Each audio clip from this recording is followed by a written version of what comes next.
তুমি বললেই তো আমার মেয়েটার আমি যাইতে দিতে পারি না। কেউ কি চায় নিজের মায়ের আগুনে ঝাঁপ দিতে? আমি তো চাবো না। আমার মেয়েটার খালি দোষ আর দোষ, দোষ বইতে দোষ, খাইতে দোষ। এত দোষ ধরলে আমার মেয়েটা কেমনে সংসার করবো? মাত্র ছেলেটা আসছে, বিশ্রাম করুক, ফ্রেশ হোক, যাও বাবা ফ্রেশ হয়ে নাও, তারপর কথা হবে। একসাথে থাকতে গেলে নানান রকম ঝামেলা হয়, এটাই স্বাভাবিক। ব্যাগ গুছাও, বাইরে চলো, ঠিক হয়ে যাবে। ওই বাড়িতে আমি আর যাবো না। তোমার মা আমার সাথে কি কি করে তুমি জানো? ওই বাড়িতে আমি আর যাবো না। সংসার করবো না তুমি? আমার সাথে যদি সংসার করতে হয় তো ঢাকায় আমাকে নিয়ে আলাদা বাসা নিতে হবে, আদারওয়াইজ আমিও তোমার সাথে যাবো না। জামাই মারিয়ে রেজান কি বুঝাইছি, ছোট মানুষ তো বুঝা, তুমি তো বুঝমান পোলা। মাইয়ারি কিন্তু বিয়ার পরে ইচ্ছা থাকে আমাদের নিয়ে একটু আলাদা থাকে, খুঁচাইয়া নিবে নিজের সংসার নিজের মতো কইরা। পনিবনা যেহেতু হইতাছে না, সেহেতু আমার মনে হয় তোমাকে আলাদা একটা বাসা নিয়ে নাও। কি কনাপা? হ, আমার মায়ের নিয়ে তুমি যদি সংসার করতে চাও, ঢাকা আলাদা বাসা নাও, নইলে আমার মেয়ে আমার কাছে থাকুক, তুমি আইসে এসে দেখা দেবে। এখন তুমি চিন্তা করে দেখো কি করতে চাও।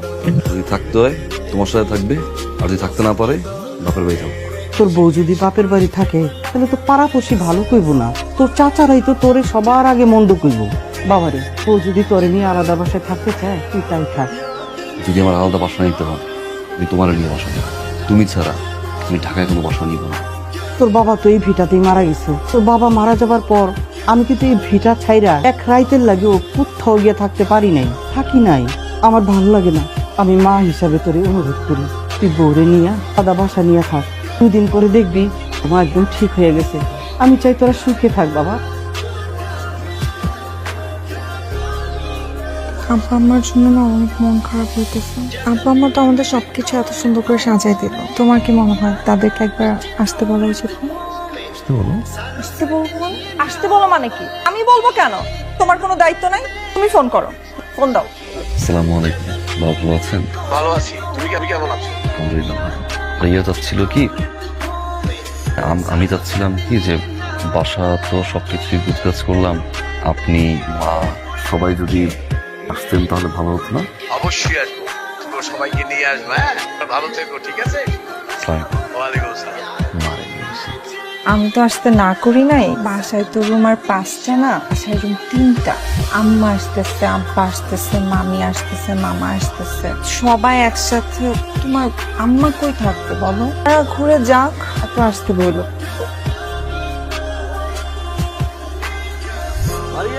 শোনাছিস এই দেখ কারা কারা আসছে, দেখ দেখ সবাই আসছে।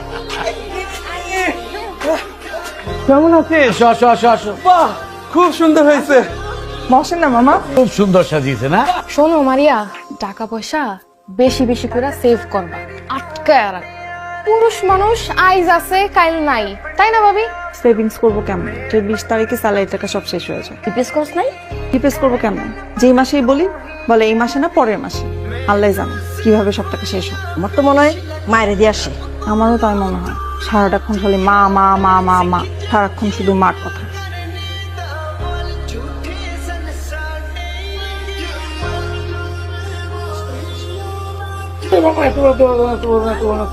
করিস কি করিস কি?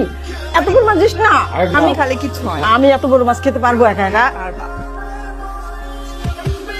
চমৎকার হয়েছে।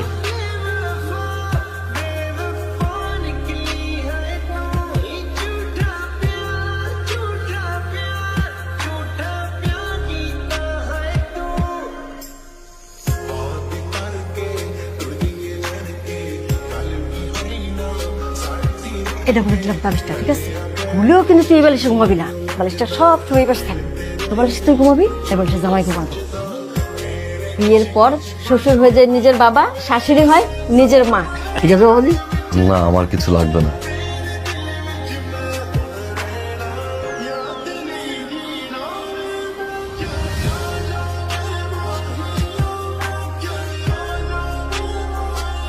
I'm pregnant. তোমরা বলছো তুমি বাবা হচ্ছে। আচ্ছা, ফ্রেশ খাবার দাও, খাবার দাও। মা, তোমার বাবা আইছে। আচ্ছা, তুই হঠাৎ করে এসে বললি, আমার একটা খবর দিবি না? আমি একটু ভালো মন্দ কিছু রাইন্দা রাখতাম তোর লাগি। তোমার শরীর ভালো? একটু খারাপ হইলো, আমি ভালো। তুই দাদি হইতেছে। আমি দাদি হইতেছি। মা, আলহামদুলিল্লাহ, আল্লাহর কাছে দোয়া করি আমি যেন তাড়াতাড়ি নাতির মুখ দেখতে পারি, তুমি আমার নাতিটারে সুস্থভাবে দুনিয়াতে এনে। আর দিও না, হ্যাঁ, এত খাওয়ান যায়? এই সুখ ভাত, একটুখানি লাউ, তুই না পছন্দ করস, এইলো মাছ, এইটুকু তুই খাবি না? এইটুক না খাইলে শরীর ঠিকবো? হ্যাঁ, আম্মা আসসালামু আলাইকুম। তোমার কি কোনো আজকাল বুদ্ধির কিচ্ছু নাই? আমার মেয়েটা অসুস্থ, এই অবস্থা তারা রেখা তুমি কিনা বাড়িতে গেছো? তোমার মা তো মরে যায়নি, মরে গেছে তোমার এক্ষণে বাড়িতে যাইতে হইব। তুমি এক্ষণে ঢাকায় বাবার মেয়ের কাছে, তোমার মার কাছে তোমার থাকতে হইব না। তুমি তাই শোনো। জি। কইরা রাখছে চুল দেখে। হ্যাঁ, আসসালামু তোমার কি কোনো কাণ্ড জ্ঞান না? এটা আমার পোয়াতি, বাড়িতে একা, মা দুর্ঘটনা ঘটে। ওইসব বাদ দাও, ওইসব বাদ দাও, পরিবারের উপর দায়িত্ব কর্ম বাদ দাও। নিজের পরিবারের যত্ন নাও, কাণ্ড জ্ঞানের পরিচয় দাও, ঠিক আছে? বাবা তুই শহরে যা, আমার কথা চিন্তা করিস না। আর বুঝিস না কেন, তোর বউটা পুয়াতি না, একলা থাকতে সমস্যা হয়। তার কাছে যা বাবা, আর তুই পাশে থাকলে বউটা হাসি খুশি থাকবো। জি আম্মা, আপনার কিছু বলতে হবে না, আমি রওনা করছি। আসলে কি শুরু করছো তুমি?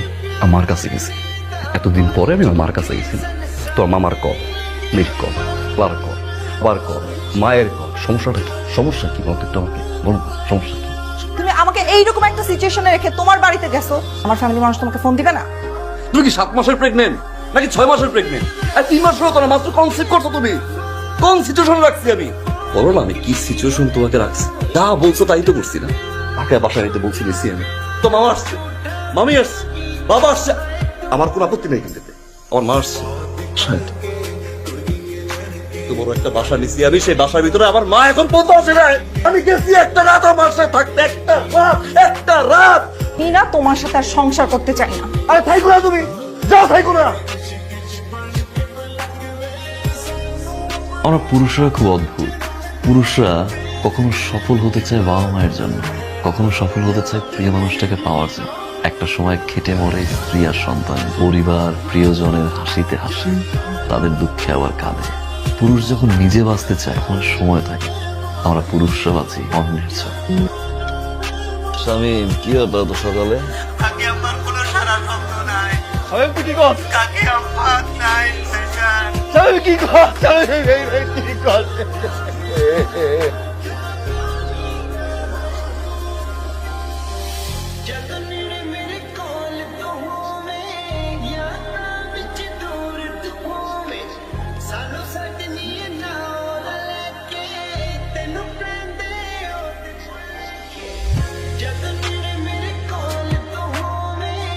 আম্মা, আমরা কি সারা জীবনের জন্য আমেরিকা যাইতেছি? আব্বা দেখেন কেমন কান্না করতেছে।